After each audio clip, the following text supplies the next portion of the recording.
সংযুক্ত আরব আমিরাতের সাথে বাংলাদেশের চমৎকার সম্পর্ক আগামী বছর থেকে পার্টনারশিপ পর্যায়ে উন্নীত হতে যাচ্ছে। দূতাবাসের উদ্যোগে বাংলাদেশের ৫৪তম মহান স্বাধীনতা দিবস এবং দুই দেশের কূটনৈতিক সম্পর্কের ৫০ বছর উদযাপন অনুষ্ঠানে একথা বলেন রাষ্ট্রদূত। বাংলাদেশ দূতাবাস আবুধাবির উদ্যোগে বাংলাদেশের ৫৪তম মহান স্বাধীনতা ও জাতীয় দিবস এবং বাংলাদেশ সংযুক্ত আরব আমিরাতের কূটনৈতিক সম্পর্কের ৫০ বছর উদযাপন উপলক্ষে এক জমকালো অনুষ্ঠানের আয়োজন করা হয়। অনুষ্ঠানে প্রধান অতিথি ছিলেন আমিরাত সরকারের ফরেন অ্যাফেয়ার্স অ্যাসিস্ট্যান্ট মিনিস্টার সুলতান আল শামসী। সম্মানিত অতিথি হিসেবে আরও উপস্থিত ছিলেন আমিরাতে পাকিস্তান, শ্রীলঙ্কা সহ ৫০ দেশের রাষ্ট্রদূতরা। হোটেল ইন্টারকন্টিনেন্টালের বলরুমে এ জমকালো অনুষ্ঠানে বাংলাদেশের অগ্রযাত্রা ও আমিরাতের সাথে দ্বিপাক্ষিক সম্পর্ক এবং কূটনৈতিক সম্পর্ক নিয়ে বক্তব্য রাখেন বাংলাদেশের রাষ্ট্রদূত। স্বাধীনতা এবং জাতীয় দিবসের ৫৪তম বার্ষিকী উদযাপন করেছে এবং একই সাথে ইউএই বাংলাদেশের কূটনৈতিক সম্পর্ক প্রতিষ্ঠার ৫০ বছর অর্থাৎ সুবর্ণ জয়ন্তী পালন করা হয়েছে। ইউএই সরকারের পররাষ্ট্র মন্ত্রণালয় এবং সংস্কৃতি বিষয়ক মন্ত্রণালয় তারা আমাদেরকে সর্বত সহায়তা করেছে এবং যৌথভাবে এটি উদযাপন করা হয়েছে। দুবাইয়ে নিযুক্ত কনসাল জেনারেল আশা করেন প্রবাসীদের প্রত্যাশা অনুযায়ী আমিরাতের সাথে বাংলাদেশের সম্পর্ক আরও উন্নত হবে এবং ভিসা সহ নানা জটিলতার অবসান হবে।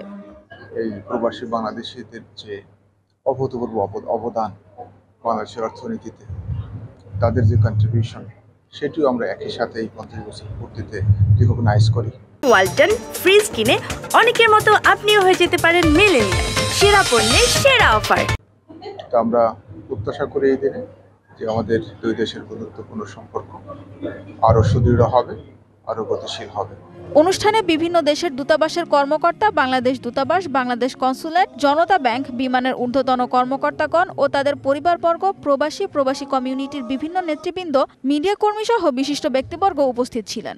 এটা একমাত্র এই দেশের, আমার মনে হয় মিডল ইস্টের মধ্যে প্রথম বঙ্গবন্ধুর সফর আমাদের এই দেশের জাতির পিতা শেখ জাহিদ বিন সুলতান আল নাহিয়ানের আমন্ত্রণে। এই সম্পর্কের মাধ্যমে আমরা যারা বাংলাদেশিরা এখানে বসবাস করি, তারা যেন আরও ভালোভাবে এখানে আমাদের যে সমস্যাগুলো আছে সবগুলো যেন আমরা আমাদের কনসার্টের মাধ্যমে এদের সাথে তুলে ধরতে পারি।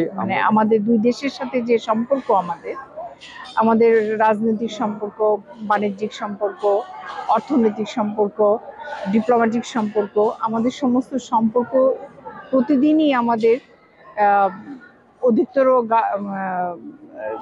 দৃঢ় হচ্ছে। বক্তারা উন্নত সমৃদ্ধশালী দেশ করতে আরও ব্যাপকভাবে রেমিটেন্স পাঠানো সহ আমিরাতের আইন কানুনের প্রতি শ্রদ্ধা রেখে দেশের ভাবমূর্তি উজ্জ্বল করার আহ্বান জানান। সানজিদা ইসলাম তন্নি, ডিবিসি নিউজ ডেস্ক।